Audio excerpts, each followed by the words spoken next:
Hola, buenas tardes y bienvenidos a esta presentación de la obra de José Luis Corral, Los Austrias, El vuelo del águila. Antes de nada, como de costumbre, quería agradecer a la Sociedad Libertad 7, de la cual somos la entidad cultural y social, a la editorial Planeta, por editar esta obra, a Bodegas Murviedro, que nos ofrece el vino que después tomaremos, a Bankinter, a su banca privada, Edetania, que patrocina nuestras actividades, a Toni Zarza, que nos acompaña hoy en la mesa, y a José Luis Corral por escribir este libro y por ser, por presentar siempre en Valencia sus obras en esta casa. Y sobre todo a ustedes, al público, por acompañarnos esta tarde. Bien, empezaré presentando a los miembros de la mesa, aunque creo que la mayoría de ustedes ya los conocen. Toni Zarza es un lector infatigable, es aficionado a la novela histórica.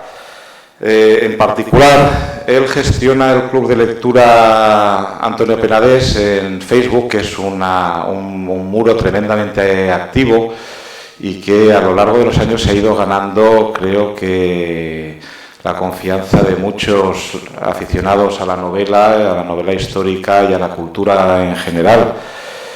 Él es colaborador del Museo Liber y es un buen amigo y creo que un gran intelectual. En cuanto a José Luis Corral, él nació en Daroca en el 57, él estudió Filosofía y Letras, como se llamaba en aquella época, y se doctoró después en Historia por la Universidad de Zaragoza.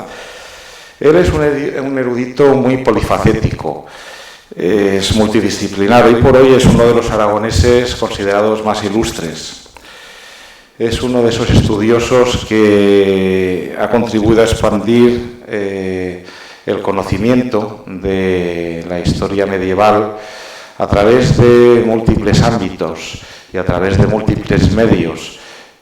Tanto gracias a los estudios más académicos, con artículos científicos, excavaciones arqueológicas, ensayos, como por ejemplo una historia de España que tenemos aquí en nuestra librería, pero también, y esa es la faceta con la cual hoy lo tenemos aquí, a través de la novela histórica.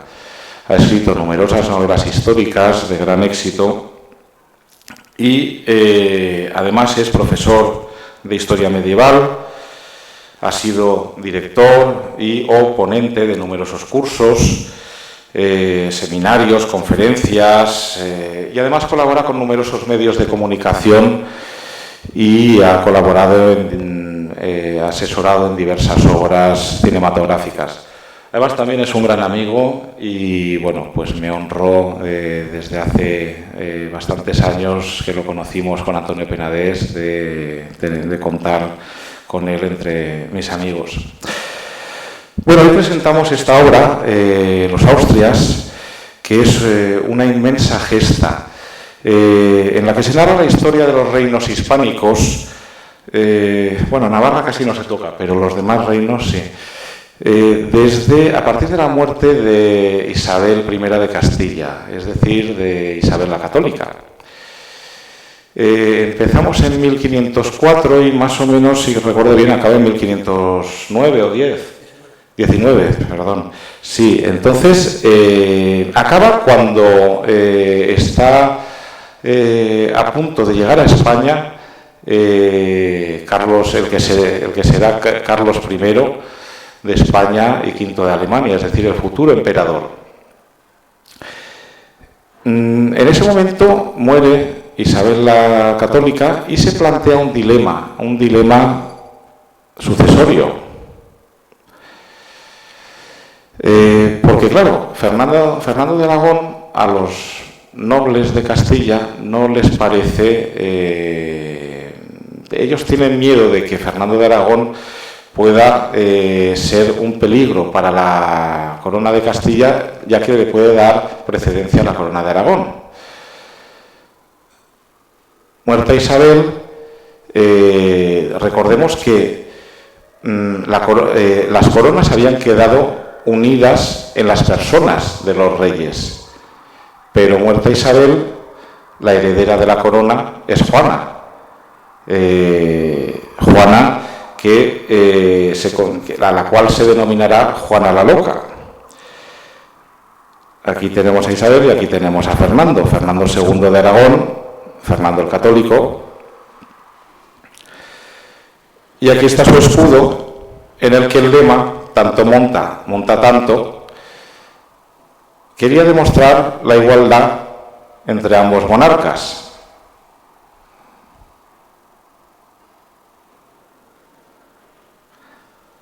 Pero ellos habían conquistado el reino de Granada para la corona de Castilla.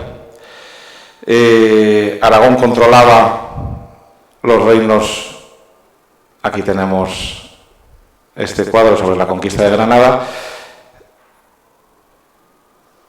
Aquí tenemos la situación en Europa y norte de África en aquel momento. Castilla controlaba las Indias Occidentales, recientemente descubiertas o redescubiertas para Occidente por Cristóbal Colón, y Aragón controlaba Nápoles, Sicilia, Cerdeña, y había recuperado el Rosellón y Cerdaña. A partir de ahí casaron a Juana, la hija de ambos, con Felipe, archiduque de Austria, el que sería llamado Felipe el Hermoso. A partir de la muerte de la reina Isabel, estos pasan a ser los herederos de la corona de Castilla. Recordemos que de Castilla se había expulsado a los judíos en 1492 y también a los musulmanes. Juana I de Castilla estaba viviendo entonces en Flandes con su marido, Felipe el Hermoso, y este era archiduque de Austria y, por tanto, heredero del imperio, aunque su padre, Maximiliano de Austria, aún no era emperador, lo sería más tarde. Y el imperio había sido heredado por su familia desde hacía varias generaciones, con lo cual lo normal es que fuese emperador.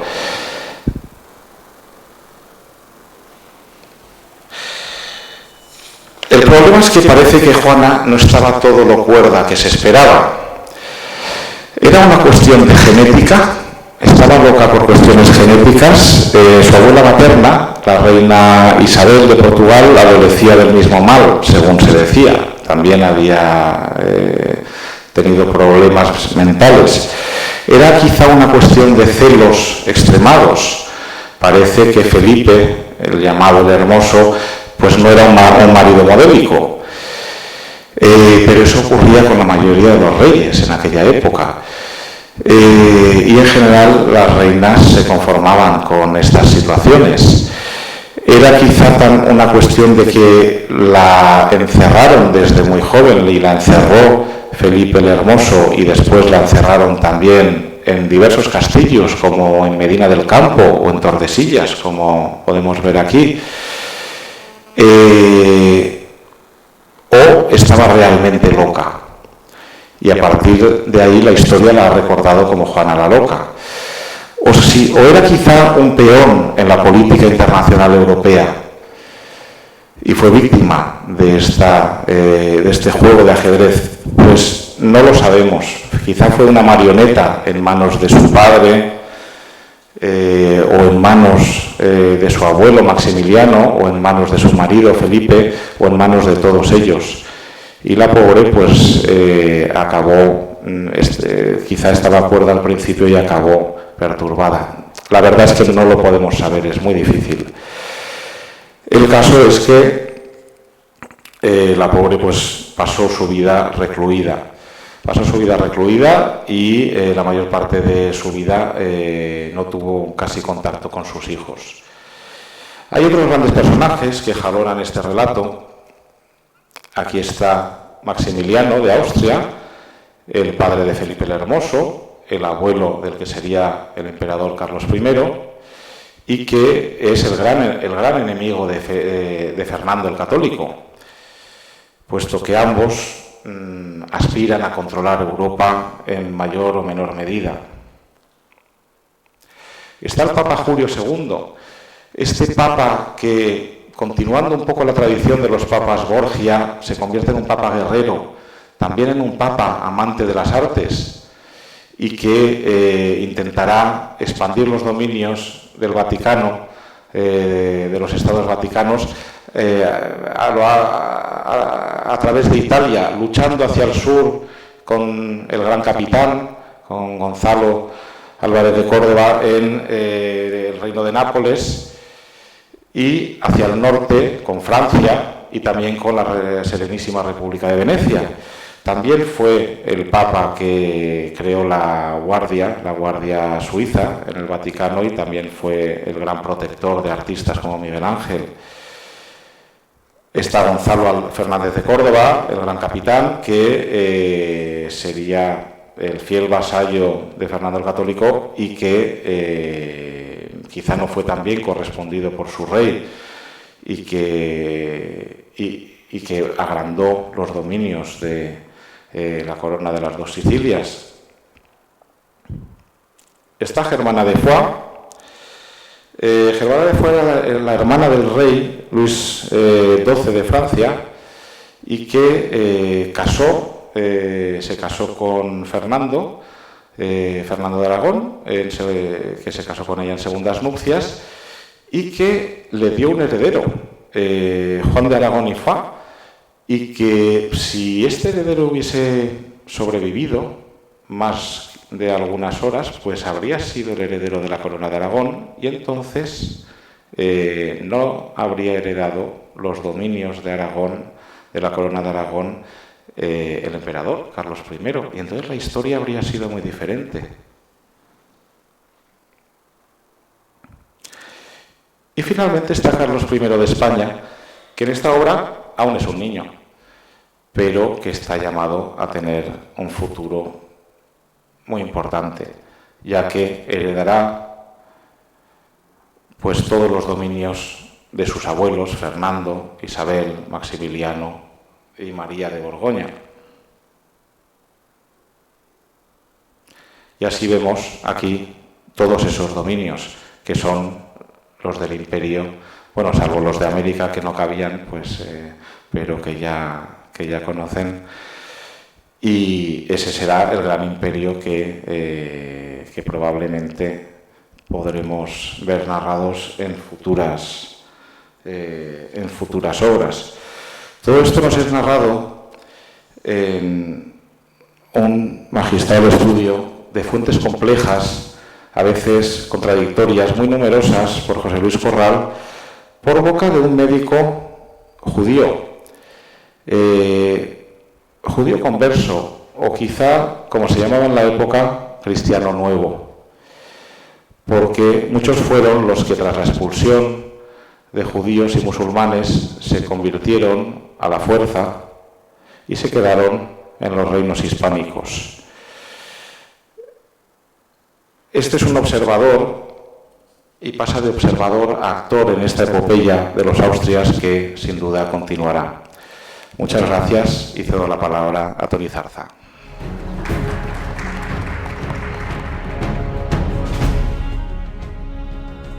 La época del reinado de los Austrias es uno de los periodos más cargados de tópicos y más manipulados de la historia de España y probablemente de Europa. La dinastía de Austria se mantuvo en el trono durante prácticamente 2 siglos. En mi novela narro los primeros años de esa dinastía, desde la muerte de Isabel la Católica en 1504 hasta la proclamación imperial de Carlos como emperador. Una época en la cual los turcos otomanos amenazan a la cristiandad, una época del brillante renacimiento con personajes como Leonardo da Vinci, como Miguel Ángel. Os llevo a una época apasionante. Cuando leáis esta novela, Los Austrias, el vuelo del águila, espero que aprendáis cosas muy importantes de nuestra historia, pero sobre todo que entendáis que el conocimiento del pasado nos sirve para entender por qué el presente es como es. escribir esta novela me ha llevado prácticamente 2 años. 2 años de disciplina, pero también 2 años de viaje, de consultar documentación, de visitar museos, de acudir a ver aquellos lugares que aparecen en la novela, Italia, Francia, España, a través de las crónicas, de los documentos de Cancillería, de los textos de la época, de la gran literatura de ese tiempo. Porque para escribir una buena novela histórica es imprescindible captar lo que yo llamo el espíritu de la época. Vamos a hacer un viaje en el tiempo, una vuelta al pasado. Allí nos encontraremos con personajes muy conocidos como Fernando el Católico, Juana la Loca o Carlos el Emperador. Veremos sus pasiones, sus esperanzas, sus miedos, sus relaciones familiares, sus amantes. Nos encontraremos con personajes de ficción que parecen reales y con personajes históricos que parecen de ficción. Los Austrias, el vuelo del águila, está llena de sorpresas. Os invito a descubrirlas. Hola, buenas tardes, queridos amigos. Bienvenidos a la catedral. La verdad es que después de la introducción de Alejandro y con la avalancha que vendrá a continuación, creo que del libro voy a hablar poco. Del libro voy a hablar poco, del contenido. Más bien os transmitiré mis vivencias como lector. Estando aquí, la verdad es que estar hoy aquí para mí es un poquito especial, ¿no? Es la cuarta vez que acompaño a un autor, pero nunca había estado aquí sentado aquí arriba. Y la verdad es que mola. Es un poquito... Se tiene otra perspectiva. Alcanza un puntito de magnanimidad el evento. Y uno no para de pensar en lo que es, ¿no? No puede impedir que afloren la materia con la que está forjada su forma de ser. Y mientras Alejandro hablaba, no paraban de venirme flashes a mi cabeza de literatura y rock. No lo puedo evitar. La última vez que acompañé a un autor, hubieron 2 personas que me felicitaron. Cuando vinieron a felicitarme, me quedé un poco parado, me quedé observando su rostro y me di cuenta de que era sincero la felicitación que me estaban dando. Y ambas personas me felicitaron porque me dijeron que había sido breve. Así que, como José Luis habla mucho y bien, intentaré ser breve. Creo que la literatura es generosa con sus hijos, porque, por lo menos, cada vez que flojeo un poco, por el motivo que sea, me lanza un dardito en el cual pico. Algunos amigos aquí presentes me conocen y saben que llevo un tiempo bastante metido en el siglo XVI. Me metí en el siglo XVI a raíz de... Leí una reseña de una novela escrita por una amiga mía, Fuensanta Niñinola, gran lectora y honesta reseñadora. Honesta reseñadora porque reseña como hay que reseñar, dando su opinión y punto. Ni eleva hasta el infinito y más allá una novela, ni le perdona la vida al autor si no le ha gustado. Bueno, pues como me fiaba de ella, me quedé con el título de la novela y cuando vi la portada me di cuenta de que era una novela que había visto en los saldos de París-Valencia. Paso bastantes veces por París-Valencia, o sea que no me costó mucho hacerme con el ejemplar. La novela trataba sobre un hombre que dio con sus huesos en un barco de la Gran Armada. Y, en fin, pues ahí todos los avatares. Yo ese tema lo conocía así muy de pasadita. Pero, por hecho por B, me metí en el pellejo del protagonista de qué manera y sufrí la hostia con lo que pasaron. Me quedé atontado. La historia no la conocía hasta ese punto. A lo mejor la novela tendrá 1000 gazapos, a mí me da igual, pero me quedé con la esencia. A partir de ahí me empezaron a interesar cositas del siglo XVI, Felipe II, vas leyendo artículos, pero digamos que estaba un poquito desorientado, ¿no? Es como si te vas comiendo todo conforme te llega, pegando diente ya sin ton ni son. Y mira por dónde José Luis, el autor más leído por mí, he dicho en más de una ocasión que posiblemente sea mi mi mejor profesor de historia, porque es el autor que más he leído, y yo siempre he dicho que yo aprendo historia leyendo novela histórica. No me acuerdo si fue, me lo dijiste personalmente, o un flash, que te ibas a meter con esto de los austerios. Joder, que ni pintado. Y además empieza con el origen, o sea, categoría. Así que, pues nada. Yo estoy aquí como aval. Yo soy el aval de que el autor, por lo menos conmigo, ha conseguido su propósito, que es contar su verdad. Yo me la creo. La verdad es que comulgo bastante con él en sus reflexiones que realiza en las redes sociales. Tampoco me gustan los cazadores de elefante. En fin, somos bastante afines. Y pues conforme me enteré que iba a escribir este libro, pues enseguida me puse manos a la obra y estaba esperándolo. Estaba esperándolo porque quería pues eso, poner orden a todas estas dentelladas que estaba pegando en torno al siglo XVI. La novela es un torrente de información. La he leído en una semana. Ha sido una semana en cierta manera dura para mí porque he trabajado una burrada. No trabajéis nunca para Mercadona. Es un infierno. Y me ponía a leer por las noches a partir de las 10. Tenía la novela la recibí hace una semana a 100 páginas al día. Pero bueno, se me ha hecho ameno. Me he metido en la historia de lleno, me ha ordenado los pensamientos y me he quedado bastante fascinado con Fernando el Católico, dolido de por qué Gonzalo Fernández de Córdoba no mandó a la mierda al amigo Fernando en más de una ocasión y se fue con el Papa a joderlo vivo. Y lo vuelvo a decir, yo soy el aval de que este hombre ha hecho un trabajo bien hecho.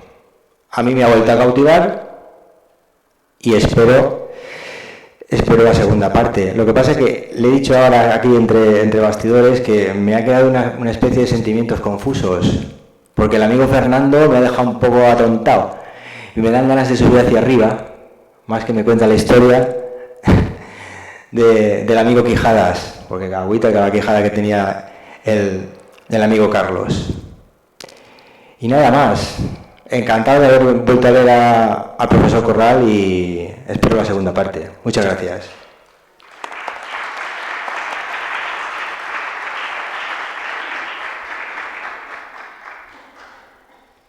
Sí.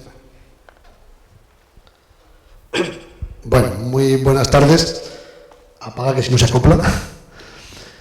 En primer lugar, muchas gracias Alejandro por la presentación. Toni, como siempre, por tu lectura y por tu estupenda recomendación. Eres un gran aval y te lo agradezco mucho, como sabes muy bien. A grandes amigos, escritores, a Marta Querol, que cuando hacemos fotografías juntos, los demás desaparecemos y Marta ocupa toda la fotografía y nos apaga a los demás, como es obvio. Gabriel Castillo, muchas gracias por venir. Sebastián Roa, grandes amigos y escritores a los que admiro.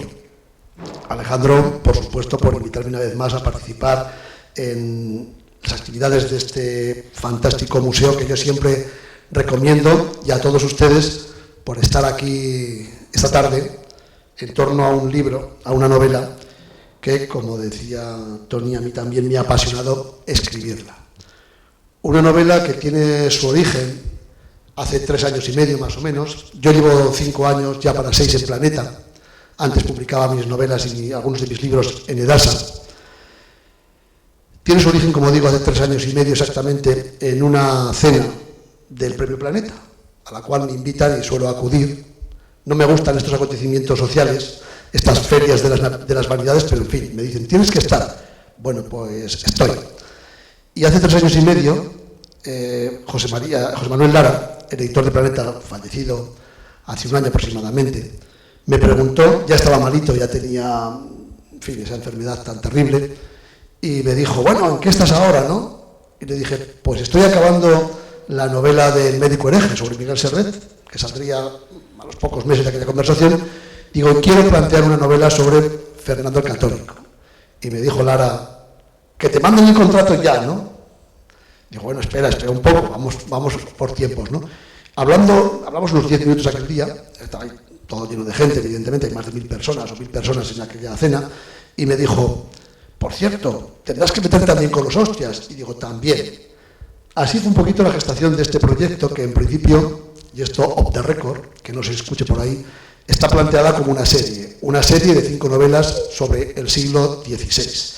Que sean 5 novelas, 4, 3, 2 o una ya lo es, no depende ni de mí ni de Planeta, depende de los lectores. Si la novela funciona, habrá una segunda. Si no, pues ya la escribiré para ti solo y te enviaré los textos, porque la vez que estoy con la segunda me está apasionando el tema, pero eso ya digo, dependerá de los lectores. Así surgió este proyecto. Obviamente yo soy medievalista y como medievalista y aragonés he tenido que explicar en clase muchas veces pues, la figura de Fernando el Católico, los reyes católicos, finales de la Edad Media, etc. He publicado algunos artículos de investigación sobre Fernando el Católico, algunos de divulgación. He dirigido algún dossier en estas revistas de divulgación, creo que en Historia y Vida y en Aventura de la Historia, precisamente sobre Fernando el Católico. Me ha tocado, por tanto, participar de forma muy activa en seminarios, cursos, congresos en torno a este personaje. Pero afrontar una novela era un reto importante, y más una novela de este recorrido sobre uno de los personajes más manidos, más manipulados de la historia de España. La historia de España está hecha de manipulaciones de todo tipo. Manipulaciones a diestro y a siniestro, por delante y por detrás, por arriba y por abajo, por todos los lados, desde el centralismo y desde la periferia. Porque la historia, como he dicho alguna vez, se ha utilizado en España y se sigue utilizando como un arma ideológica formidable. Yo soy un historiador muy iconoclasta. No estoy de acuerdo con casi nada de lo que escriben algunos de mis colegas, porque la historia que se ha hecho en España ha sido una historia de catecismo. Se ha estudiado, yo por lo menos estudié en el bachiller, en el colegio, y también en cierto modo en la universidad, la historia como un artificio de manual, un manual, el manual de historia. Había que aprenderse de lo que ponía el manual y cada profe te recomendaba el manual que a él le gustaba. Eso no es historia. Eso es catecismo, adoctrinamiento historiográfico, lo que ustedes quieran, pero eso no es historia. La historia es dialéctica, es maestra de vida y hay que estar repensándola y revisitándola constantemente. Y más todavía cuando en nuestro país estamos muy acostumbrados a el refrito de cortar y pegar. Y sobre todo, pues Gabriel y Sebastián, que hacéis novela histórica estupendamente, sabéis que eso, cuando lees varios libros, te das cuenta de que efectivamente algunos historiadores lo que hacen es repetir sin más. Bueno, a mí me gusta mucho desmontar los mitos en la historia y los lugares comunes y los tópicos. He escrito algunos libros sobre historia y bastantes artículos de investigación. Últimamente me ha preocupado mucho este tema, ¿no? Siempre me he preguntado si realmente lo que nos han contado los historiadores y sobre todo los cronistas del pasado era verdad. Lo hice en mi novela Numancia. En Numancia teníamos un problema, ¿no? Cuando yo publico esa novela, en el año 2003, si no recuerdo mal, las únicas fuentes escritas que tenemos sobre la historia de Numancia son fuentes de una parte, de la parte de los vencedores, de los romanos. No hay fuentes escritas por los celtíberos sobre lo que ocurrió en Numancia. Hay fuentes arqueológicas. Y cuando vas a Numancia y ves las excavaciones y te explican las excavaciones y sobre el terreno ves ese yacimiento, te das cuenta de que realmente las fuentes no son del todo verídicas, ni tan siquiera veraces, ¿no? Con las crónicas del siglo XVI pasa algo parecido. Hay crónicas de más puntos de vista, hay crónicas escritas por historiadores, por cronistas, al dictado de los reyes católicos, al dictado de Fernando el Católico. Hay crónicas en Alemania, en Inglaterra, en Italia, incluso inspiradas, dictadas, teledirigidas por el papado. Y con contradicciones, creo que lo has dicho tú, ¿no? Hay muchos documentos contradictorios de esta época. Pero en general, como el poder, con mayúscula, suele tener esquemas repetitivos en todas las épocas y en todos los lugares, Los grandes personajes de la historia suelen ser bien tratados en su tiempo por los historiadores de su tiempo, por los cronistas de su tiempo. Y esto ha ocurrido con Isabel la Católica, con Fernando el Católico y con el nieto de ambos, con Carlos I de España, V de Alemania, el emperador Carlos de Austria. Yo decidí desmontar algunos mitos en esta novela, lo hice en Historia de España, que he citado, pero ahora lo he querido hacer en forma de novela. Y lo he hecho a partir de una profundización extraordinaria en los textos, y no solamente en los textos de los cronistas, sino también en textos, en documentos que normalmente los historiadores utilizan solo para el estudio de la vida cotidiana. Fernando el Católico es un rey que tuvo en el siglo XVI, incluso en el siglo XV, en vida suya ya, una propaganda a favor extraordinaria. Si ustedes visitan las estancias del Borgo en los Palacios Vaticano, pintadas por Rafael y por gente de su escuela, verán que hay una estancia, una sala, donde están dibujados los 4 grandes héroes de la cristiandad, tal cual se entendían a principios del siglo XVI. Allí está Carlomagno, el emperador de la barba florida, por cierto, un personaje también muy dulcificado por la historiografía, sobre todo francesa, como el gran hacedor de la reconstrucción del nuevo imperio cristiano. Carlomagno era un personaje de armas tomar. Pero en fin, hay un premio a la unidad europea que lleva el nombre del premio Carlomagno. No sé si los sajones estarán muy de acuerdo, la gente que vive en la Baja Alemania, porque Carlomagno realizó una serie de tropelías en esa zona realmente tremendas, ¿no? Y en algunas otras, pero en fin, fundamentalmente ahí. En otro de los lados está Godofredo de Bouillon, el conquistador de Jerusalén. También está en la tercera pared Balduino, el primer rey cristiano de Jerusalén. Y el cuarto personaje es Fernando el Católico, el defensor de la cristiandad y del imperio cristiano, pone allí en latín. Por tanto, un personaje que es glorificado en vida, nada más y nada menos que en los palacios del Vaticano, por ese Papa Julio II, que es un papa guerrero. Él actuó más como un guerrero en su vida que como un pastor de ovejas, que como un hombre de religión. Fernando el Católico es un personaje controvertido, sobre el cual hay una enorme cantidad de documentación. Yo me encontré con Fernando el Católico hace ya muchísimos años, mejor dicho, con sus documentos, en el Archivo de la Corona de Aragón. El Archivo de la Corona de Aragón es el archivo más importante de Europa para el estudio de la Edad Media. Entre otras cosas, porque desde que Jaime I conquistó Valencia y ordenó llevar un registro de Cancillería, todos los documentos, o casi todos, los documentos emitidos por los reyes de la Corona de Aragón desde Jaime I en adelante se conservan en estos registros de Cancillería en el Archivo de la Corona de Aragón. Y eso no ocurre en la Edad Media, no ocurre en ningún otro reino, en ningún otro estado, en ningún otro archivo del mundo, de Europa, ¿no? Bueno, revisando unos pesadísimos, púmbeos y aburridísimos documentos de principios del siglo XVI, me llamó la atención, que por cierto nadie había visto, y creo que nadie ha vuelto a ver, me llamó muchísimo la atención, son registros del año 1500 a 1510, me llamó muchísimo la atención la cantidad de donaciones a mujeres que realizaba Fernando. Sabemos que Fernando tuvo varios hijos fuera del matrimonio. Viviendo Isabel la Católica, Fernando tenía hijos, algunos de ellos con damas importantes de Aragón, de Cataluña, de Castilla, y los llevaba a educar a la corte. E Isabel los admitía junto a sus hijos. Al fin y al cabo, eran hijos del rey. Tuvo varios hijos con nobles, con mujeres de la nobleza castellana, aragonesa, catalana de la época.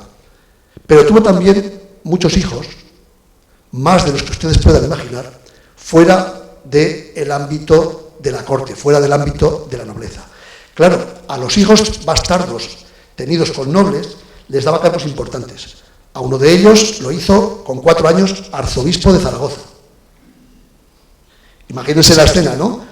El niño, el hijo del rey, el hijo bastardo del rey, llamado sobrino en los documentos, entrando en la catedral de Zaragoza, vestido de arzobispo, con 4 años. ¿Qué hubiera dicho el monseñor Cañizares de aquello, no?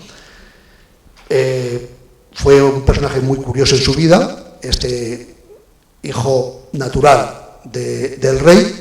Por cierto, solo celebró una misa en toda su vida, el arzobispo. El resto del tiempo estaba ocupado en generar muchos más hijos bastardos, con muchas mujeres, en lo cual esta familia eran especialistas, ¿no? Fernando, por tanto, es un personaje que tiene una vida sexual activísima. Todavía en España hay una frase, perdonen por la cuestión un tanto escatológica, que es, con perdón por la grosería, la calientacamas. Bueno, el rey Fernando, que viajaba permanentemente por sus estados en la corona de Castilla y en la corona de Aragón, solía pedir que una chica joven, guapa, si a ser posible la más guapa de la localidad, le calentara la cama. Y más cosas le calentaba también, ¿no? Si al rey le apetecía, se acostaba con esa chica. Y si no, una vez caliente la cama, la chica se iba y el rey se acostaba. Esto era muy frecuente, ¿no? Y lo hacía permanentemente Fernando el Católico. Yo le he calculado varias decenas de hijos con estos documentos que todavía creo no se han vuelto a consultar en el archivo de la Corona de Aragón. Todos estos perfiles de carácter personal, humano, del rey han sido ocultados. Sabemos, por ejemplo, que la reina Isabel tenía una permanente vigilancia sobre Fernando, espías que le decían lo que hacía el rey, y le decían lo que hacía el rey, pero la reina no lo tenía demasiado en consideración porque la reina Isabel tenía una concepción del reino, de la realeza y del Estado muy por encima del propio Fernando. Fernando es un egoísta de tomo y lomo, es un desagradecido, es un hombre que está pendiente solo de dos cosas: su ambición por el poder y su ambición por la gloria personal. Es un egoísta y un desagradecido.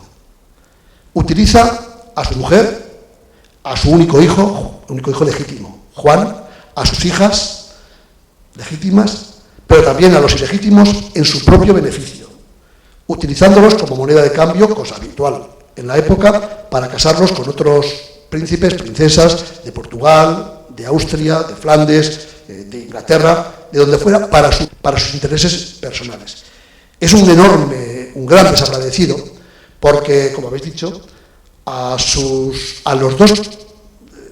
dos personas, los dos grandes personajes de la historia que más le dieron, los ignoró, los olvidó y los despreció. El gran capitán le dio un reino, conquistó Nápoles para Fernando. El gran capitán es un personaje extraordinario. El gran capitán conquistó Nápoles para Fernando, le dio el reino. Recuerden la famosa frase de las cuentas del gran capitán, aquello de: y además en picos, palas y acedones, 100 millones. Bueno, otro de los tópicos de la historia de España. Las cuentas del gran capitán ocupan un volumen de 900 y pico páginas, casi 1000 páginas, que se conservan en el archivo de Simancas, en la provincia de Valladolid. Allí pueden ustedes consultar las cuentas del gran capitán y no esa especie de listilla de un folio que se conserva en el Museo Militar antes de Madrid, ahora en Toledo, el Museo del Ejército, que es una cosa absolutamente de un tópico, pero las grandes cuentas del gran capitán, que eran muy precisos en su contabilidad, están perfectamente ordenadas en el archivo de Simancas. Bueno, pues al gran capitán que le entregó el reino de Nápoles, que se mantuvo fiel, no sé por qué, durante toda su vida, al cual le prometió hacerlo maestre de la Orden de Santiago, al cual le prometió el oro y el moro en todos los sentidos, lo engañó permanentemente. Es más, en la novela cuento cómo Fernando, con problemas en el Mediterráneo occidental, porque los turcos están amenazando desde el Mediterráneo oriental, le encarga al gran capitán que organice un gran ejército para hacer una gran expedición militar. El gran capitán se siente reconfortado. Lo había desterrado prácticamente, lo tenía semi-olvidado. Bueno, pues cuando ese ejército, el gran capitán, lo ha formado y está a punto de zarpar de Málaga, llega la orden del rey de que de eso nada, disuelve el ejército, los que quieran que se vayan a combatir a Navarra para incorporar a ese reino a la corona de Castilla, y olvídate. Y el gran capitán se vuelve a Loja, se mantiene fiel a su rey sin desesperar, probablemente con una amargura interna extraordinaria. Él, que era un hombre de acción, vive los últimos años de su vida en un destierro interior en la pedanía de Loja, en el castillo de Loja, que es algo así como si a Mariano Rajoy mañana lo nombraran concejal, dejara de ser presidente del gobierno dentro de unos días, y lo hicieran concejal del pueblo más pequeño de Soria. Algo parecido, ¿no? Todo se andará, pero algo parecido.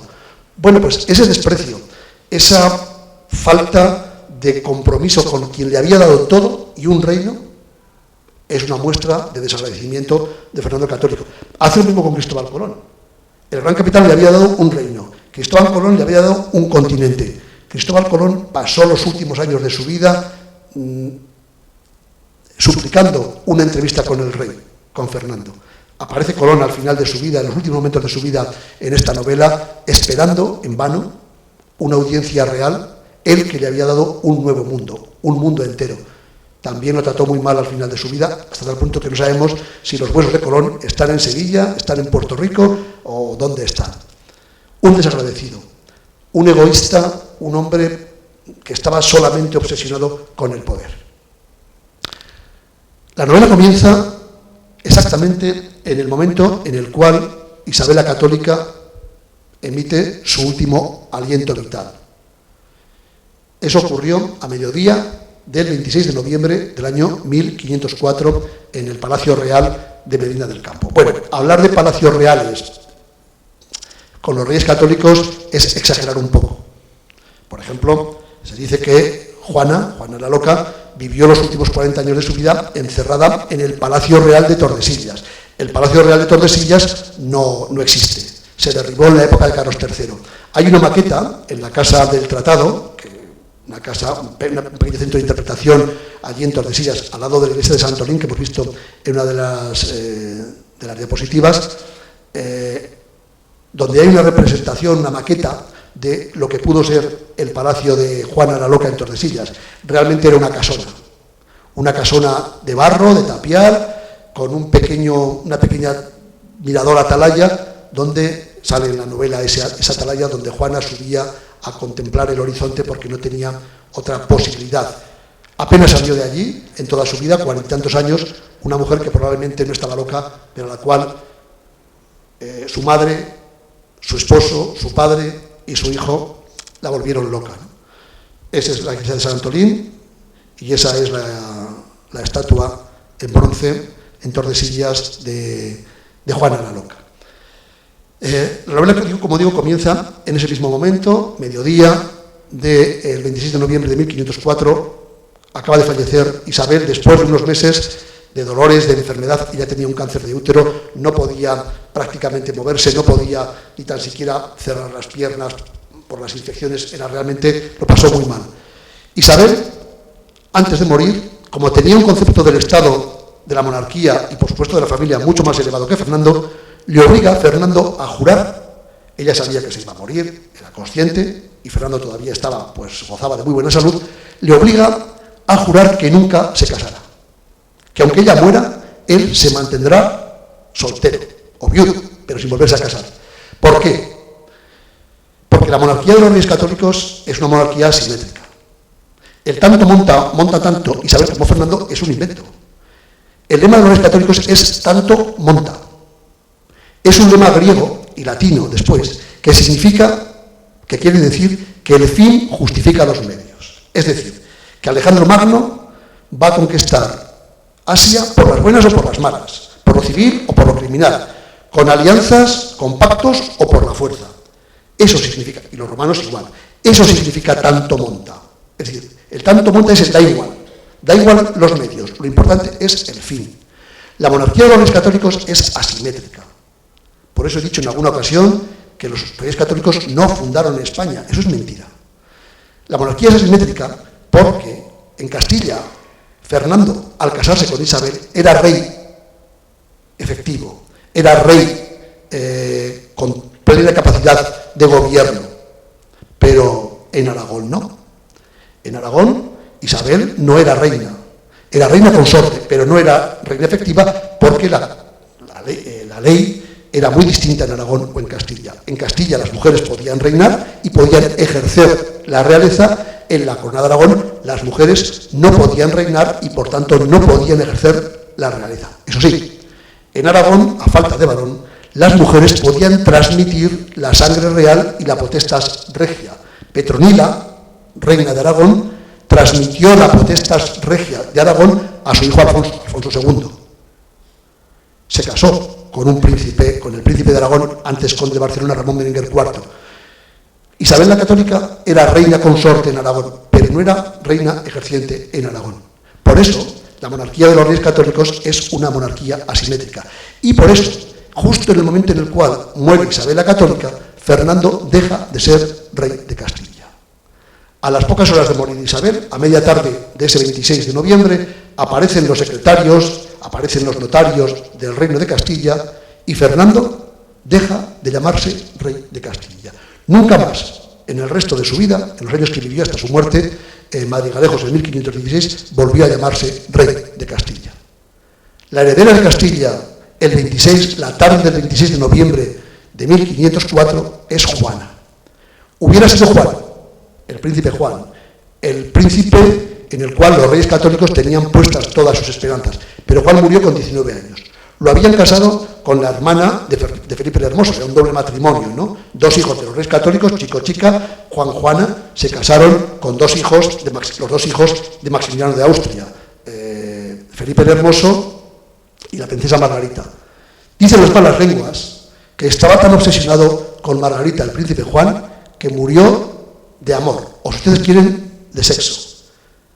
Cuentan algunos cronistas que la pasión del príncipe Juan, que murió con 19 años, hacia Margarita era absolutamente desaforada, que no paraban de hacer el amor, ¿no? Cosa que está muy bien, pero en fin, a veces los excesos son complicados, ¿no? De hecho, una recomendación que le hace, no está en la novela porque ocurre muchos años más tarde, una recomendación que le hace Carlos a su hijo Felipe II, el que será el rey de España con el nombre de Felipe II, es que tenga mucho cuidado con practicar demasiado sexo, que puede acabar mal. Claro, lo sabía porque su tío Juanito había muerto precisamente por los excesos sexuales con su esposa. Margarita debía ser una mujer, en ese sentido, pues bastante potente, ¿no?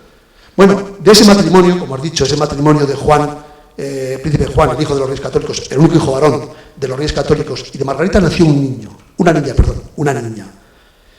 Creo que la llamaron Juana, porque lo cita algún cronista, pero no, probablemente nació muerta porque no hay un acta de bautismo.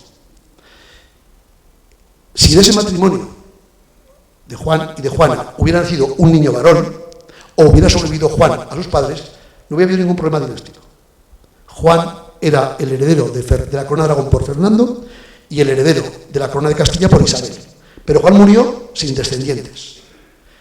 En consecuencia, la corona, la herencia, pasó entonces a las hermanas. No había otro hijo varón, pasó a las hermanas. Y conforme iban muriendo las hermanas, llegó a la tercera, que era Juana. Juana era loca, que tenía una salud a prueba de bomba y que es la heredera de Castilla directa, es reina de Castilla, pero no puede reinar en Aragón porque la ley lo impide, pero sí que puede transmitir, como hizo a su hijo Carlos, la potestas regia.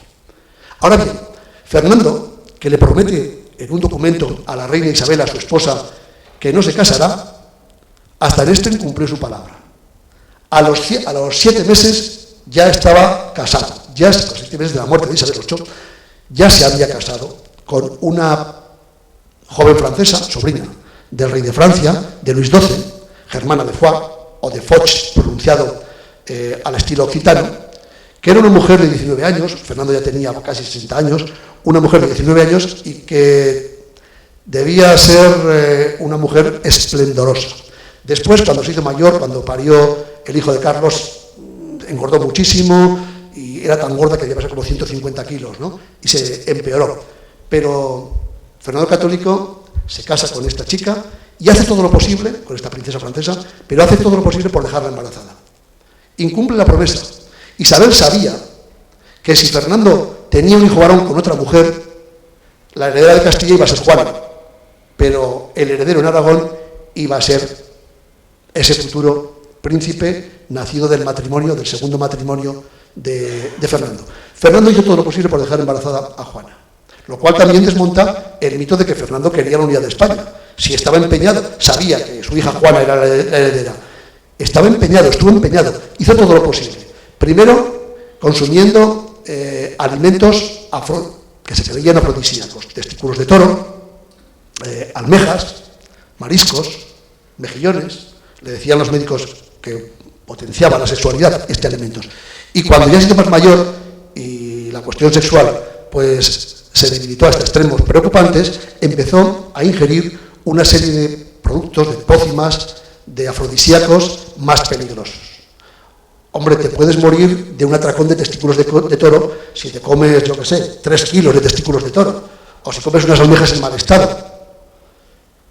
Pero bueno, hay que comer muchos testículos de toro y muchas almejas para que estén en mal estado para ponerte enfermo y morirte, ¿no? Pero consumiendo una gran cantidad de un producto que él lo hizo, la cantaridina. La cantaridina se extrae de un insecto, se llama la mosca verde, pero en realidad es un escarabajo, que se da en la península ibérica en los bosques con robles, con robledales. Era el afrodisíaco, era la Viagra de la época, era carísimo, Había que capturar a estos insectos, que tienen una cáscara verde metálico, dejarlos que se secaran, eliminar todo lo que no fuera la cáscara, el armazón, el exoesqueleto del escarabajo y hacer un proceso para convertir pues, ese exoesqueleto del escarabajo en un polvo afrodisíaco. La cantárida, este escarabajo verde metálico, da la cantaridina, que es un vasodilatador, que provoca, evidentemente, que las arterias y las venas se dilaten y en la Viagra de la época aumente la potencia sexual. Claro, si tomas mucha Viagra, si tomas mucha cantaridina, pues el corazón acaba yendo por su cuenta, ¿no? ¿Qué es lo que le pasó a Fernando el Católico? Estaba obsesionado con dejar embarazada a Germana. Lo intentó una y otra vez hasta que la dejó embarazada. Nació un niño, ese príncipe al cual llamaron Juan. El niño vivió 12 horas. Dio tiempo a bautizarlo, a ponerle nombre, a inscribirlo, pero se murió a las 12 horas. Durante 12 horas, ese niño fue el heredero de la corona de Aragón, que no de la corona de Castilla. Si ese niño hubiera sobrevivido, ese niño hubiera sido el rey de la corona de Aragón, pero no el rey de la corona de Castilla. Y la historia probablemente hubiera sido muy diferente. Pero esto jamás lo sabremos porque, evidentemente, no es historia. Esto es historia ficción porque nunca ocurrió. Fíjense, la biología a veces, el destino, el hado de la divinidad o de quien sea, juega a veces este tipo de pasadas a la historia. La novela tiene personajes históricos centrales importantes. Fernando el Católico, Isabel, aunque sea de reflejo porque ya ha muerto, Juana es una mujer apasionante, la vida de Juana es apasionante. Evidentemente tenía unos precedentes familiares, su abuela Isabel, la madre de Isabel la Católica, la princesa portuguesa, probablemente tenía problemas de demencia. ¿Pero qué es la demencia en el siglo XV? Es una enfermedad. ¿Se declaran dementes, locos, orates a aquellas personas que son adelantadas a su tiempo? Porque Juana, cuando vive en la corte de Castilla hasta 16 años, es una chica adelantada a su tiempo, que tiene, en las declaraciones que se conservan de ella, que toman nota los notarios, sin darse cuenta, los notarios, los secretarios, es de una lucidez extraordinaria. En la novela hay alguna frase textual extraída de los actas de corte que da la impresión de que esta mujer sabía perfectamente lo que hacía. Pero imagínense a esta joven Juana educándose con sus hermanos en la corte, es la cuarta de 5 hermanos, solo hay una más pequeña que ella, Catalina, la que se casó con Enrique VIII de Inglaterra, bueno, antes con su hermano Arturo y luego con Enrique VIII de Castilla. También la aventura de Catalina de Inglaterra, que aparece en la novela, es tremenda. Los hijos de los reyes católicos sufrieron enormemente, eran malísimos padres los dos, ¿no? Bueno, imagínense a esta muchacha educada en estas casonas, no llegan a palacios, estas casonas de Castilla en los últimos 20 años del siglo XV. Los padres, sobre todo Fernando, guerreando en Granada. Por cierto, ese cuadro de Casado Larisal que aparece con la entrega de las llaves de Granada es falso, de toda falsedad. En el acto de entrega de rendición de Boabdil no estaba la reina Isabel. Lo digo para que, como lo hemos visto todos en los libros de historia y en los libros de texto, pues vamos a creer que esa imagen del siglo XIX es real. Pero en el acto de entrega de las llaves, en el acto de rendición de la ciudad, no estaba Isabel. En la maqueta lo tenemos bien. No estaba Isabel. Bueno, licencias de los artistas de la época porque hay ese cuadro. Ahí está Isabel con el caballo blanco, Fernando Isabel, Boabdil, al fondo las Torres Bermejas y la Alhambra. Ese cuadro no fue así. Pero claro, todo el mundo ha visto ahí en primer plano a Isabel con su caballo blanco y nos creemos, fíjense lo que es el imaginario colectivo, que Isabel estuvo en el acto de entrega de la rendición de Granada. Juana que ha sido educada por una madre posesiva, obsesiva, rígida. La corte de Isabel en algunos ámbitos era casi monacal, con un esquema diario de horarios, de rigidez casi monacal, de misa diaria. Juana se rebela. Juana no admite que le impongan normas, no admite ir a misa diaria.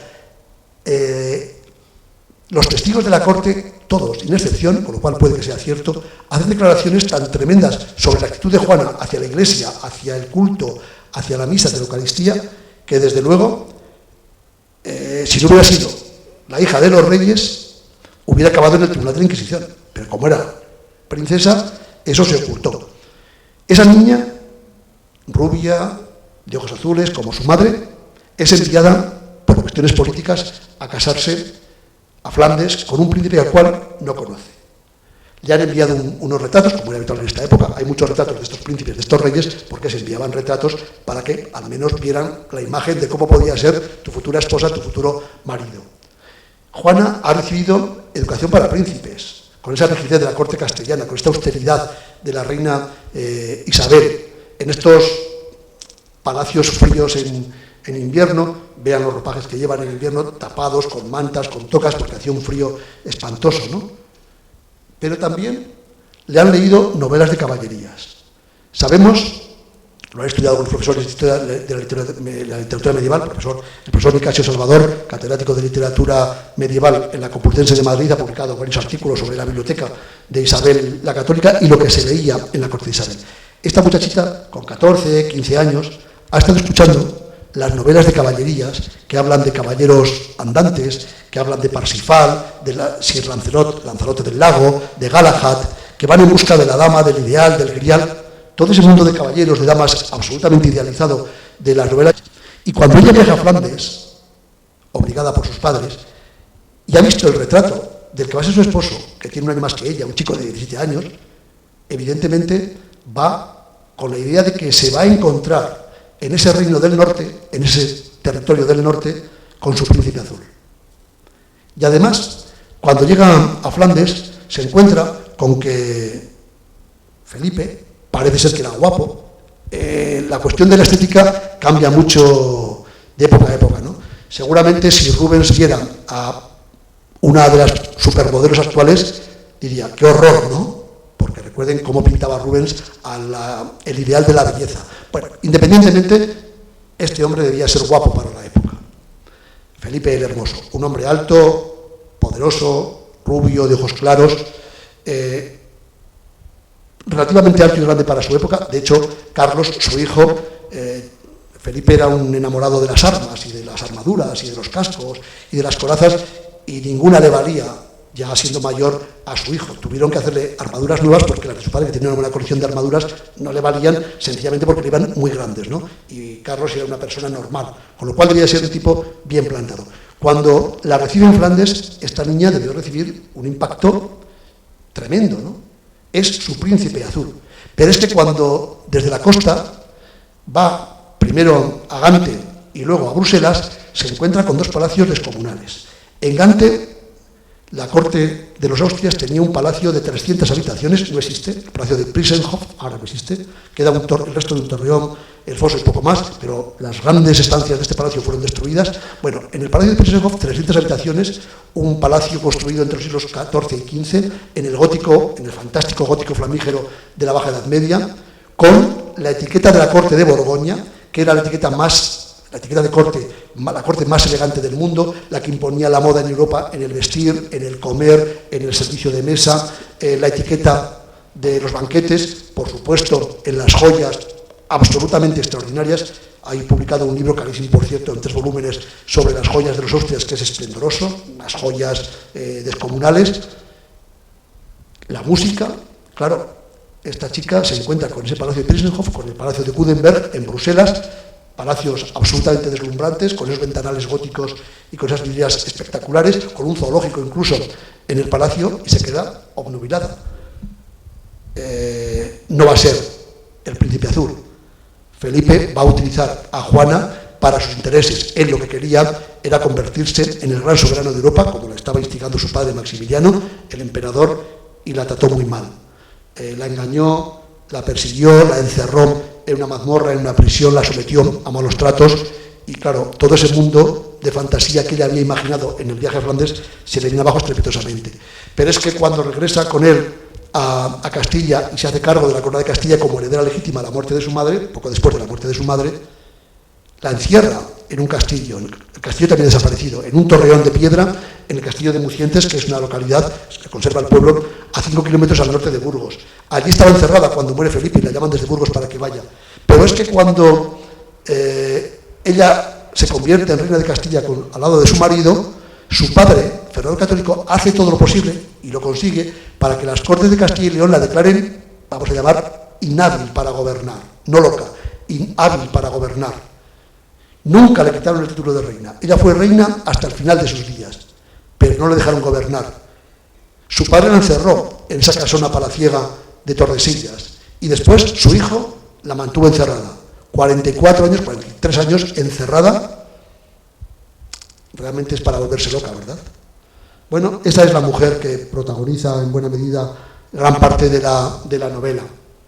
Y por fin Carlos, ¿no? Carlos I, un muchacho que nunca conoció a sus abuelos, ni a Isabel, ni a Fernando, con el cual se cruzó varias cartas, que no se educó en España, que cuando vino a lo que hoy es España con 16 años, no sabía hablar castellano, le tenían que traducir permanentemente, que tenía una serie de complejos, ahí está muy bien, en esa imagen, una serie de complejos de todo tipo, sobre todo de inferioridad física, porque vean la mandíbula de Carlos, ¿no? La mandíbula, el prognatismo de los Austrias. Un noble aragonés le dice, la novela acaba en 1519, cuando recibe la noticia de que va a ser emperador, pues unos años después, un noble aragonés le dijo, Majestad, tened cuidado, porque si llueve os vais a ahogar.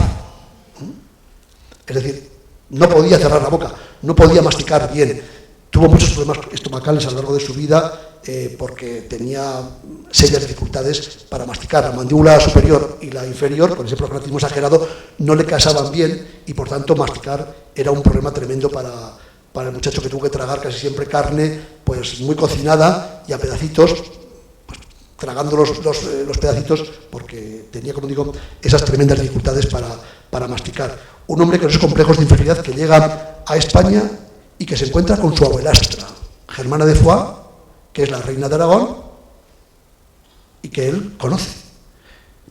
Fernando Católico, en su testamento, le dice, cuida de tu abuela, cuida de Germana, de mi esposa, ¿no? Y la cuidó tan bien que durante 2 años fueron amantes y la dejó embarazada. Carlos de Austria dejó embarazada a su abuelastra. Él tenía 18 años, 17, 18 años cuando la dejó embarazada, y nació una niña. Nació en la Aljafería de Zaragoza. En el momento en que nace la niña, Carlos se olvida de esa francesa de 29 años, a la cual ha amado con pasión durante esos 2 años de su estancia en España. Carlos aparecía todas las tardes en el Palacio Real de Valladolid, salía por la puerta, aparecía en la puerta, salía por la puerta, recorría unos 200 metros hasta la casa palaciega donde vivía Germana de Foix. Aquello era un espectáculo. La gente de Valladolid se arremolinaba en el Camino Real, a pesar de los guardias, para ver al rey que iba a visitar a la abuela, a la abuelastra, a la viuda de su abuelo. Allí pasaba unas tardes estupendas, Carlos. Le dijeron, Majestad, Alteza, tened cuidado porque, en fin, puede haber hasta un problema de orden público. Y pásense. Ordenó construir un paso elevado a 8 metros de altura, desde madera, con unos postes de madera. Luego lo repetirá en Bolonia cuando sea proclamado emperador, un paso elevado de unos 150 metros, casi 200 metros, recorriendo la calle desde el Palacio Real de Valladolid hasta la casa palaciega donde vivía Germana de Foix, para ir por lo alto. Era como una especie, imagínense, ¿no? Como una especie de postes de madera que sostenían una pasarela que estaba tapada con unas celosillas para que la gente de la calle no viera al rey, ¿no? La gente sabía que el rey pasaba todas las tardes por allí, ¿no? Pero imagínense esa pasarela, no vayan a Valladolid a verla, que no existe, ¿eh? Bueno, pues por allí el rey pasaba todas las tardes a visitar a su abuela, a la cual dejó embarazada, y una vez que parió a esa muchacha llamada Isabel, que acabó siendo monja, la mandó a casarse con otro noble y ya se olvidó de ella. Es una corte tremenda, es una corte en la cual la ambición, tanto en la época de los reyes católicos como en la época de Fernando, como por supuesto en la época de Felipe y de Carlos, la ambición por el poder, las luchas por el poder son absolutamente permanentes, ¿no? Yo he dicho en alguna ocasión que la clase dirigente española a lo largo de su historia ha sido siempre egoísta, pagada de sí misma y muy pacata, muy de cortas miras. Nos han presentado a Carlos como un hombre imperial, como el gran emperador. Tengo muchas dudas al respecto, ¿no? Eso es un hombre que no tenía ninguna capacidad política. Físicamente debía ser poco agraciado.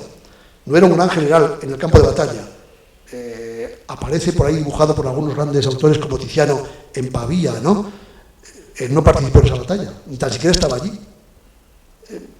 Probablemente tenía muchas dificultades de todo tipo, incluso un complejo de inferioridad, por tantas razones. Se convirtió en el hombre más poderoso de la tierra.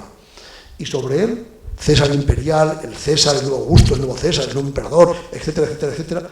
Bueno, pues la historia tiene estos guiños a personajes que, si no hubieran sido como nacieron, hubieran sido poco relevantes, pero que la historia ha convertido en grandes personajes. Ni tan siquiera se preocupó, por ejemplo, de las grandes hazañas de los conquistadores españoles en América. Casi es un milagro, ¿no?, lo que ocurrió en América, porque de vez en cuando algún documento, algún informe que le llegaba, alguna visita de Hernán Cortés, en la segunda novela, si hay, a lo mejor lo vemos, pero fue un personaje oscuro, ¿no?, un personaje acomplejado, un personaje que además vive una historia de amor apasionado con su única esposa legítima, con Isabel de Portugal, con su prima hermana, con la cual se casó en 1526 en Sevilla, y a la cual conoció no en el día de la boda, en el minuto de la boda, en el altar es donde se conocieron, y con la cual pues vivió una apasionada luna de miel en Granada. Él mandó construir el Palacio Real de Granada, el Palacio de Carlos V en Granada, pero nunca volvió a Granada, jamás volvió a Granada. Ese palacio construido durante su reinado no le llegó a conocer, quizá porque no quiso volver, como dice la canción, al lugar donde probablemente pasó los mejores días de su vida. Bueno, esa es la novela, ese es el argumento histórico. En un minuto, que ya veo que Alejandro está nervioso, porque hablo muchísimo, como ha dicho Tony, ¿no? En un minuto, ese es el argumento histórico. Y luego hay un argumento de ficción, esto es una novela, ¿no? Para ello me he inventado a una familia de judíos conversos, los Santos. Pedro los Santos no existió jamás. Pero es el paradigma de esos judíos conversos que, ya saben ustedes que en 1492 los reyes católicos emiten el decreto de expulsión de los judíos. Algunos se convirtieron, se bautizaron con nombres cristianos.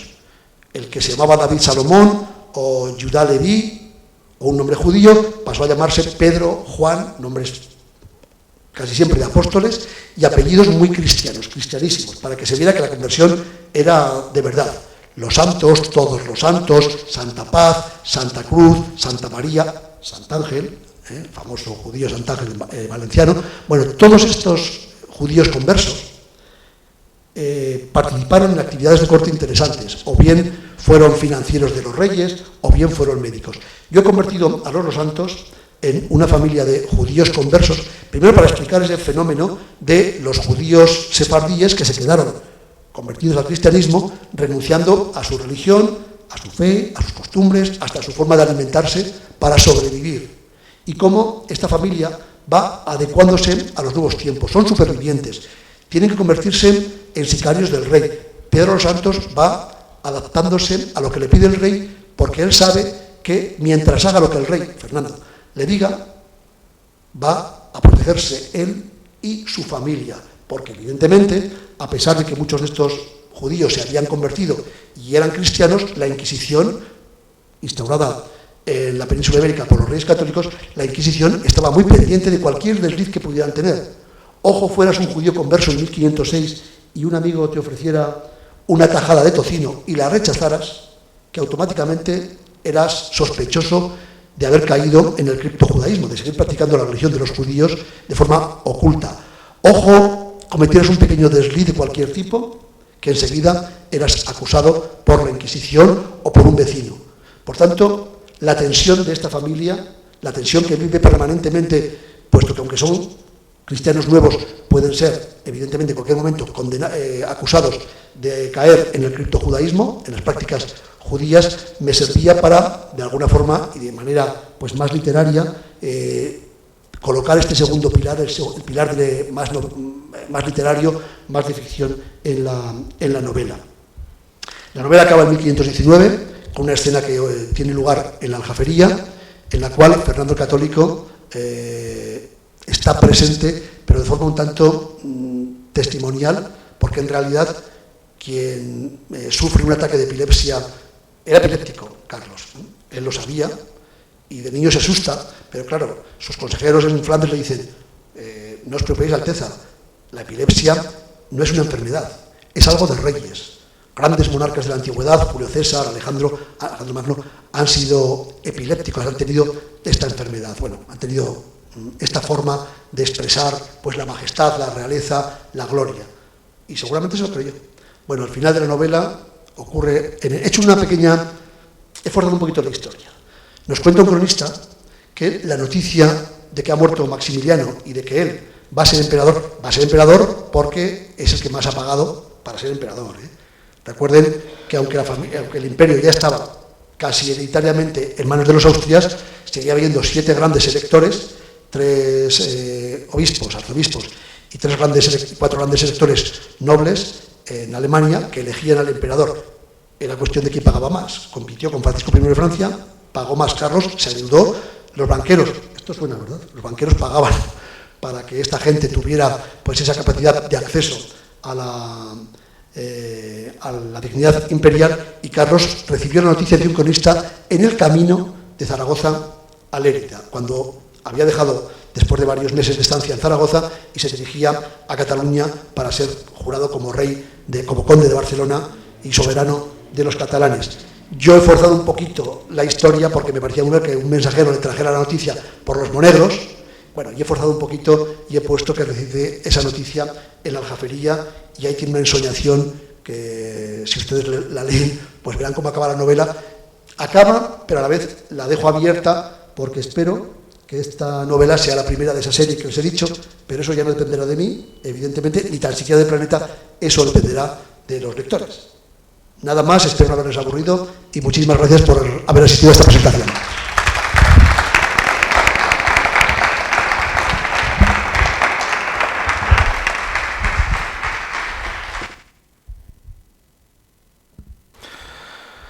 Muchas gracias, José Luis. Vamos a abrir ahora un turno de preguntas y de intervenciones. Bueno, me llamo Carlos, estaría aquí oyendo a José Luis Corral hasta el siglo que viene. Me ha encantado su exposición. Pero tengo una duda, porque no han mencionado ahí, y me gustaría escuchar algo de su sabiduría en relación con el tema, porque yo estoy un poco buscando ese momento histórico. Y es en el momento histórico en que Fernando soluciona el tema de las remensas, o por lo menos así la historia que yo conozco dice que lo soluciona. Después de haber oído tu exposición, realmente me quedo ya a expectativas. Otra de las manipulaciones de glorificar, dulcificar a estos personajes o convertirlos en héroes. Cuando aparece en Barcelona para solucionar este problema de la guerra de Cataluña, la guerra de las remesas, Fernando Católico tiene 13 años. Entonces no pudo ser su padre, que era ya muy mayor, Juan II, lo exaltó al máximo, y los cronistas recogen pues eso, que ha sido Fernando el verdadero hacedor, muñidor de esa victoria, pero no, era un crío. Ahora, todo se preparó para que la entrada real en Barcelona estuviera protagonizada por Fernando, pero era un crío, tenía 13 años, no creo que estuviera en condiciones y en capacidad de dirigir el ejército. Bueno, es que según la historia que yo he leído y tal, pues realmente lo que ocurría es que él había negociado con el que él llamaba rey de la montaña, de los Pirineos, el castillo de Rocabruna, en fin, etcétera, y tal. Sigue siendo parte de la mitificación de los grandes personajes. Algún rey de Francia del siglo XIII aparece como el gran constructor de Francia, como por ejemplo Luis XI de Francia, ¿no? San Luis. Cuando algunos cronistas atribuyen a Luis la gran política de construcciones del gótico francés, la Santa Capilla, por ejemplo, Luis tiene 3 años. Hombre, con 13 es complicado que dirija un ejército. Con 3 tener en la cabeza el gran gótico francés también parece complicado. Era su madre, Blanca de Navarra, la que dirigía la política del reino, pero claro, una mujer en la Edad Media, pues sobre todo esto de Francia del siglo XIX, no lo veía muy bien. Son las grandes... Cuando sigues la cronología, por eso es tan importante en historia, cuando sigues, dices, bueno, pues si tenía tantos años, era imposible, ¿no? Me van a perdonar que se oye bastante mal cuando ustedes hablan.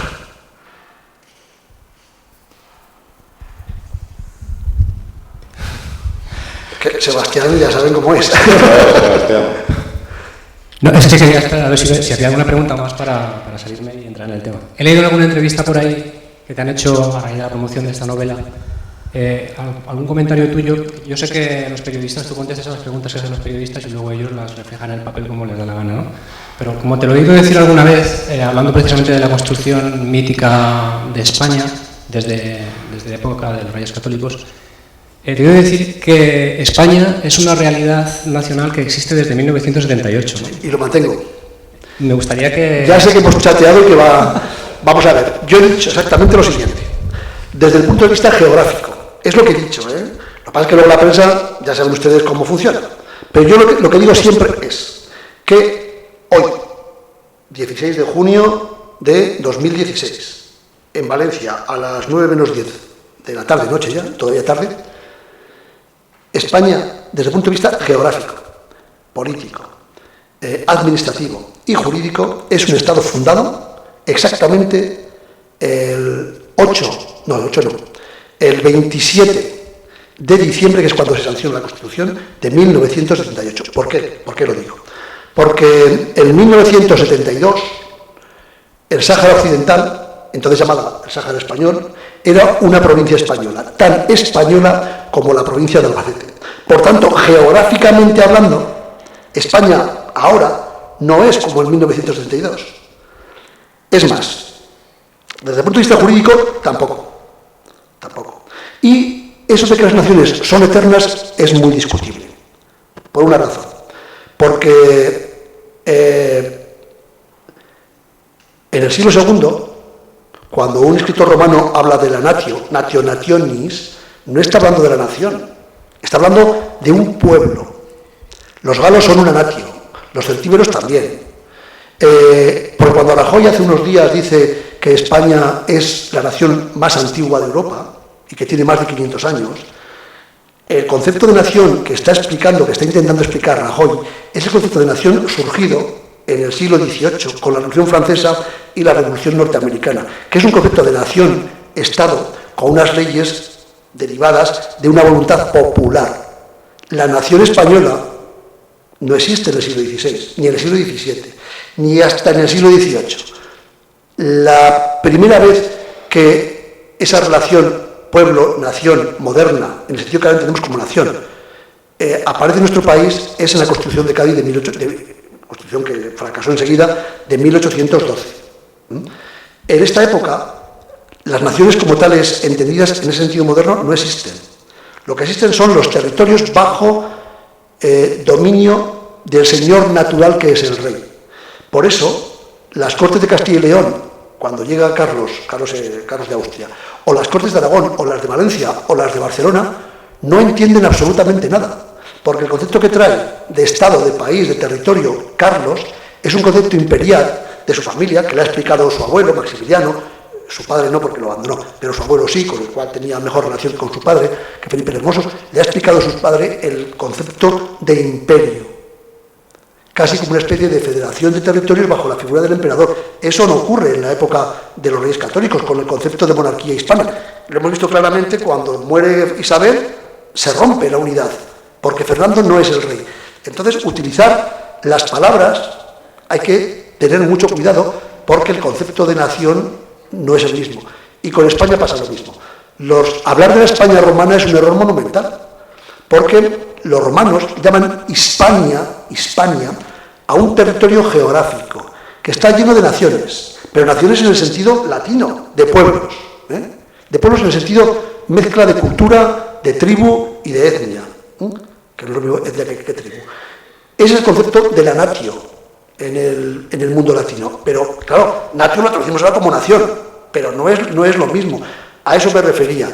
Cuba y Filipinas eran españolas, eran parte de la nación española. En las Cortes de Cádiz están los diputados del otro lado del mar, que son españoles, que son de lo que iba a quedar, bueno, todavía quedaba casi toda la América Latina bajo dominio español, ya se fue empezando a perder en esa época, ¿no? Pero a eso me refiero yo exactamente.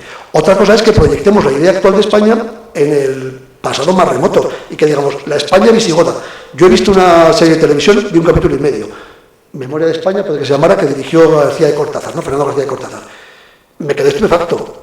Cuando estaban saliendo allí en las imágenes de la tele, del documental, los homínidos de Atapuerca, ojo, el Homo antecesor, que vivió 800.000 años, hace 800.000 años, que ni tan siquiera eran del género sapiens, de nuestro género, eran homínidos, pero no eran del género sapiens, y oí decir a la voz en off, los españoles en Atapuerca, es que lo he oído, Claro, el Homo antecesor de las cuevas de Atapuerca no sé si considerado muy español.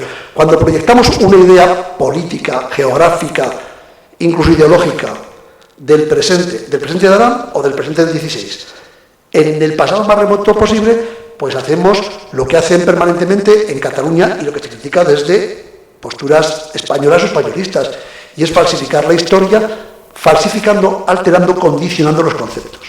Yo no creo que haya nación española entendida en el sentido que hoy es una nación, si me apuras, desde las Cortes de Cádiz, pero desde luego geográficamente, políticamente, jurídicamente, desde el 27 de diciembre de 1938. Y sobre esto habría mucho que debatir, y más con Sebastián, que tiene debate y palique para rato.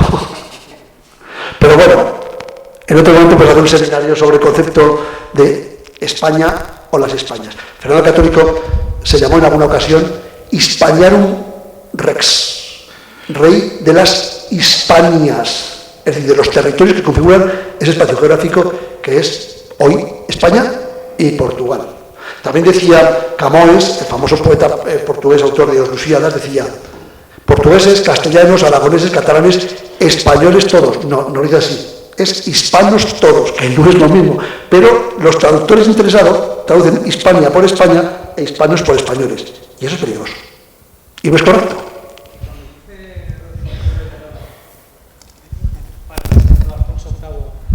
En la arenga previa a las Novas de Tolosa, todos no somos españoles, y claro, en la crónica general es también claro, porque una la Iglesia y los cronistas del siglo XIII, como Jiménez de Rada, lo que hacen es adaptar una idea política de cristiandad a una idea geográfica de territorio. Pero si sigues todas las crónicas de la época, hacen exactamente lo mismo. ¿Por qué? Porque identifican el término Hispania con el término cristiandad en Hispania.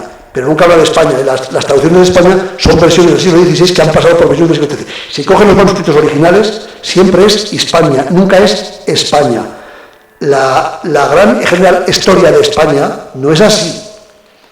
La historia ha sido muy falsificada, ha sido muy alterada y ha sido muy mal traducida. Y traducir conceptos geográficos a términos políticos es peligrosísimo y mentira y falsedad. Es como decir, Cataluña existía desde antes de los romanos. No existe ningún documento que lo diga, ningún texto. Pero la Cataluña prerromana, pues muy bien. La Valencia prerromana, pues el Aragón prerromana, pues muy bien. Pero no. Hay que tener mucho cuidado con eso. Hay que ser muy, muy, muy precisos y sobre todo ir a las fuentes originales. Si vamos al siglo X, veremos, no se asusten, veremos que aparece la batalla de Covadonga. La batalla de Covadonga no existió jamás, es un invento. Se le inventan los cronistas leoneses para justificar el hecho fundacional de un reino. Covadonga no existió jamás, no se lo crean, es mentira. Nunca hubo una batalla en el año, ni tan siquiera se pone a buenos historiadores, 717, 22, 32, 37, jamás hubo una batalla en Covadonga como nos cuentan las crónicas. Es la cuestión de fijar el hecho fundacional. Lean ustedes la Biblia y encontrarán exactamente el relato de la batalla de Covadonga en la Biblia. Un cronista del siglo X el cronista anónimo de la crónica albeldense, por instigación de Alfonso III, que le interesaba, se inventó la batalla y la describió tal cual se cuenta una batalla en la Biblia, hasta el número. Incluso habla de caldeos, porque en el original ni se molestó en traducir caldeos por musulmanes, o por mauri, o por moros, o por sarracenos. Puso literalmente caldeos. Así se escribe la historia. Quizás se sale un poco del tema de la novela, pero sí un poco del tema fundacional de las naciones. Y lo que le voy a decir es que últimamente aquí en Valencia tenemos para mí un buen historiador, que es Vicent Baidal, que ha publicado un libro que se llama Els valencians, desde quan son valencians. Y él, en ese tema histórico, es doctor en historia. Hace precisamente una relación del tema como el que ha hecho usted, ¿no? En el momento en que Valencia está dividida en los fueros aragoneses y los fueros propios que le ha dado Jaime I a los valencianos, y existe una doble distribución foral que no se ponen de acuerdo, que da lugar a grandes conflictos y tal y que cual. Bueno, pues ya veo que está negando con la cabeza. Deme su versión, la mía yo ya la sé. Yo no entro en la cuestión de las identidades territoriales, autonómicas, nacionales, plurinacionales o demás, ¿no? Y esta discusión nos llevaría, y más en Valencia, llevan con ello años y años y años, y no es resoluble. Yo lo que creo que los seres humanos en el año 2016, por lo menos en lo que llamamos Occidente, tenemos capacidad suficiente para darnos cuenta, y si no, pues mal nos irá, para darnos cuenta que el ser humano tiene que ser más importante que las banderas y que las naciones. Creo que el mensaje de la historia es ese. Cuando en la historia ha habido gentes, por las razones que sean, casi siempre económicas, a veces esas razones económicas barnizadas con un toque religioso, se han empeñado en crear fronteras, en separar a la gente, en crear diferencias de identidad por razones excluyentes, siempre, sin excepción, la historia ha acabado mal o muy mal. Eso sí, creo que todos tenemos derecho a defender nuestra propia identidad. Lo que no tenemos derecho es a imponer nuestra idea de una determinada identidad al vecino de al lado, sea en Valencia, en Cataluña, en Madrid o en Zaragoza. La historia es maestra de vida, pero la historia no tiene por qué condicionar el presente de ninguna manera. Al contrario, nos tiene que servir precisamente para entender que el ser humano ha cometido muchos errores y que, conociendo nuestra historia, podemos intentar evitar volver a caer en esos errores. Yo no creo que la historia se repita, pero evidentemente hay muchos errores en la historia que se parecen de forma extraordinaria. Los austrias luchaban con todas las armas posibles por el poder, ahora se está luchando estos días, hoy. Se está luchando en España tremendamente por el poder. Hay una diferencia. Los austrias, los Trastámara, utilizaron el asesinato, el crimen de Estado y el veneno. Espero que los candidatos a la presidencia del gobierno no lo utilicen. De momento no lo utilizan. Espero que no lo utilicen. Y que lo hagan mediante la dialéctica, mediante el debate, la confrontación de ideas, y que intenten convencer al personal con razones, no con otro tipo de armas más virulentas. Y lo demás, cada uno que piense lo que quiera, me parece muy bien. No soy yo quien para convencer a nadie de nada. Simplemente expongo mis ideas y lo que creo que para mí ha ocurrido en este país. Pero no quiero imponer ninguna idea, al contrario. Y me parece muy bien que la gente se sienta de donde se sienta, y estupendo. Pero que a mí no me obliguen a ser cristiano. Ni musulmán, ni judío, ni valenciano. Bueno, valenciano no lo pensaría, pero porque estoy aquí. En Galicia diría ser gallego. Bueno. ¿Hay alguna otra pregunta? Pues si no, les voy a recordar los próximos eventos. La semana que viene, el 22 de junio, impartiré la conferencia Los orígenes de la Ruta de la Seda, que cerrará el ciclo que ha organizado la librería Patagonia, Marco Polo, en colaboración con el Centro UNESCO Valencia y con este museo que hemos ido realizando a lo largo de todo el año, bueno, de 2015 y de 2016.